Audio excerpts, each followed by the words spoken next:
So now he starts to discuss, and there is a very interesting fragment in the page 124 that he says that wealth turns people into lovers of luxury and idealness.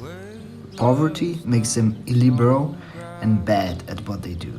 Either makes them look for political change.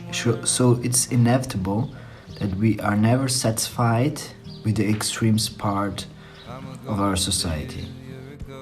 And in this comparison of one another, Plato says that to behave justly is to mind one's own business. So it's not to compare whether you're most successful than the other, but to mind your own business and to grow yourself. That's the pureness of justice.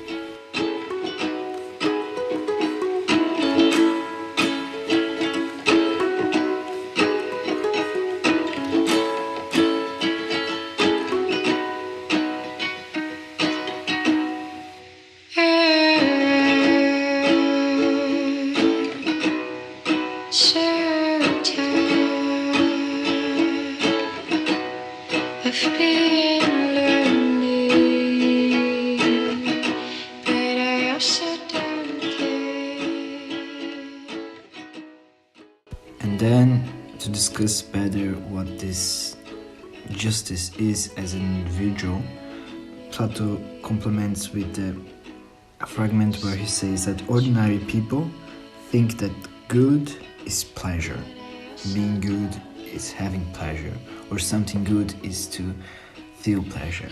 However, what Plato thinks is sophisticated people think that something good is actually wisdom.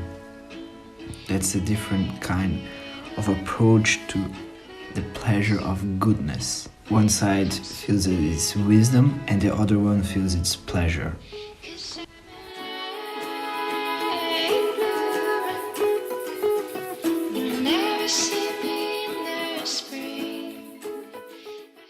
Now to understand a little bit better of this wisdom thing, Plato has divided us in two perspectives, the visible and the intelligible. In the visible, you can acknowledge shadows of images, that is a conjecture, and the representation of the objects, that's a conviction. So it's acknowledging something as it is by its image. It's something that you only can learn by seeing it. It's the appearance of something. But then on the other side, there is the intelligible, where you have the thoughtfulness, where you create the hypothesis, and then the intelligence, where you have a non-hypothetical thinking of something that is a first principle. And that's knowledge.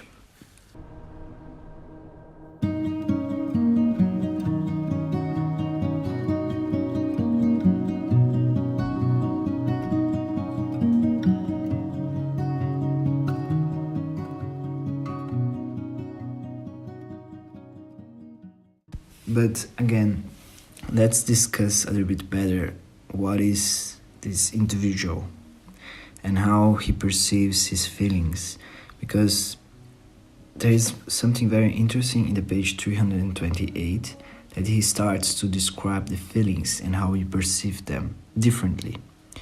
He thinks that the way that we feel happy and happiness and painfulness, it's different for each individual. There is this normal structure, happiness, rest, and painfulness, where there is a basic feeling of warmth and coldness in each one of them. But for some individuals, happiness is being at rest, and painfulness is when you feel painful. So for him to feel happy is this feeling of just being stable and not feeling the painfulness that he was feeling before. And that's an interesting thought to make for yourself, to see whether the happiness that you're feeling is not the end of painfulness, rather the feeling of actually feeling something good.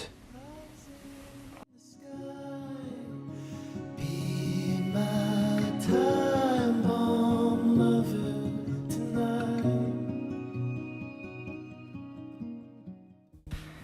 the end, he creates the myth of Ur. It's a very complex myth that describes the origin of human and the way that his destiny is created by three goddesses. There is the present, the future, and the present that makes this way, your journey, around your necessity. And there's another interesting fact. It's very complicated, but at the start of your life, he says that you're in a place where you can choose samples of your life, what you want to be, a carpenter, a politician, or whatever you want to be. There's like a huge place with a lot of samples and you can choose.